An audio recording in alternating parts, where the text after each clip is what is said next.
चलिए तो अब एक नया टॉपिक स्टार्ट करते हैं एडमिशन ऑफ पार्टनर में, how to calculate hidden goodwill. देखो बेटा, हिडन गुडविल कैलकुलेट करने के लिए हमें क्या क्या चीज चाहिए होती है। What we need to calculate hidden goodwill. सबसे पहले तो जो नया पार्टनर आया है उसका हमें शेयर चाहिए, नए पार्टनर की कैपिटल चाहिए और ओल्ड पार्टनर्स की कैपिटल चाहिए आफ्टर एडजस्टमेंट। ये वही कैपिटल है जो हमारी बाय बैलेंस सीडी आती है ना पार्टनर्स कैपिटल अकाउंट में, वो वाली ये आफ्टर एडजस्टमेंट। यानी कि पहले बैलेंस बीडी लिख दो, रिजर्व बांट दो, पी एंडल बांट दो और टू साइड में भी कोई पी एंडल या गुडविल है तो वो भी आप डिस्ट्रीब्यूट कर दो। उसके बाद जो ये बैलेंस सीडी आता है, सॉरी ये टू बैलेंस सीडी ना, टू बैलेंस सीडी जो हमारा पार्टनर्स कैपिटल अकाउंट में बैलेंस आता है, ये वो कैपिटल हम लेते हैं। चलिए तो अब इसे कैलकुलेट कैसे करते हैं। सबसे पहले हमें क्या चाहिए, नए पार्टनर का शेयर। तो नए पार्टनर का शेयर है हमारा 1/4, ठीक है, सपोज कर लीजिए, और वो कैपिटल लेके आए हैं 50,000, ठीक है, हमें उसकी कैपिटल चाहिए थी, ये हमने एक सपोज किया है अभी। ओल्ड पार्टनर्स है सपोज कंपनी में 2 ए और बी और उनकी कैपिटल है 60,000 आफ्टर एडजस्टमेंट और बी की है 70,000। तो सपोज करो हमें इतनी चीजें दे रखी हैं कि नए पार्टनर का शेयर दे रखा है, उसकी कैपिटल दे रखी है और ओल्ड पार्टनर्स है ए और बी, उनकी कैपिटल दे रखी है। अब हमें क्या लगाना है, फर्स्ट कैलकुलेट टोटल कैपिटल या वैल्यू ऑफ द फर्म। हमें पहले कैलकुलेट करनी है टोटल कैपिटल या वैल्यू ऑफ द फर्म, जो कि आती है हमारी new partners capital into reciprocal of his share, यानी नए पार्टनर की कैपिटल और जो उसका शेयर है उसका रेसिप्रोकल करके। तो ये आ जाएगा हमारा 2 लाख। अब देखो बेटा, ये 2 लाख हमारी टोटल आ रही है, ठीक है। अब आप अगर ए बी और सी का प्लस करते हो ना कैपिटल का, तो 60,000, 70,000 और 50,000, तो वो आता है 1,80,000। यानी कि अगर आप देखो कि वैल्यू ऑफ द फर्म तो 2 लाख है, लेकिन इन तीनों का टोटल 1,80,000 है। तो जो 20,000 है, वो जो रिमेनिंग अमाउंट आ रहा है ना, वो हमारी हिडन गुडविल का होता है, ठीक है।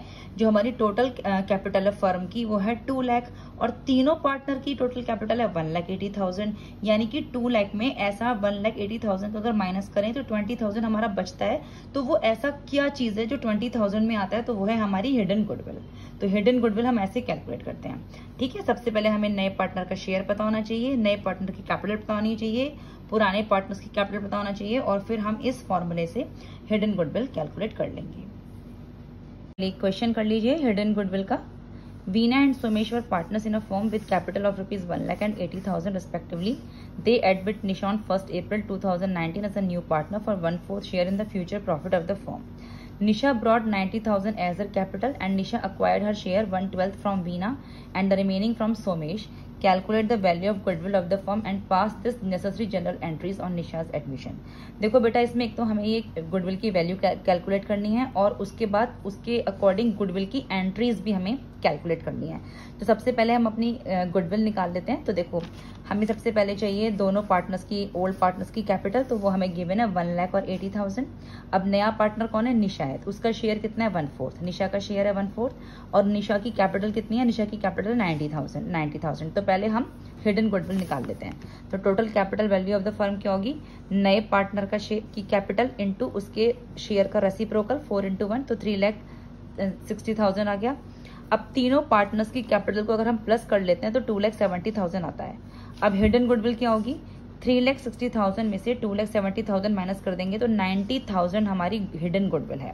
और ये जो हिडन गुडविल आई है ये पूरी फर्म की गुडविल आई है, ठीक है। अब हमें नेसेसरी जनरल एंट्रीज पास करनी है इस गुडविल की। तो सबसे पहले हम निशा का गुडविल निकाल लेते हैं, क्योंकि जो गुडविल वो और कैपिटल वो लेके आती है उसकी एंट्री करनी होती है। तो देखो, इस गुडविल में से जो हिडन गुडविल आई है इसमें से निशा का शेयर कितना है, देखो यही गुडविल है 90,000, वो नहीं है जो वो लेके आई है, वो नहीं है। ये जो गुडविल आया है ना, ये फर्म का गुडविल आया है पूरा। अब इसमें से इसका शेयर निकाल लेते हैं 22,500। अब देखो, क्वेश्चन में कहीं पर भी ये गिवन नहीं है कि वो जो गुडविल है, वो जो निशा एडमिट होगी वो ब्रॉट इन कैश लेकर आएगी। तो अगर वो ब्रॉट इन कैश गिवन नहीं है लाइन, तो इट मीन्स हम उसे कंसिडर करेंगे नॉट ब्रॉट इन कैश, यानी कि वो कैश में लेके नहीं आई है।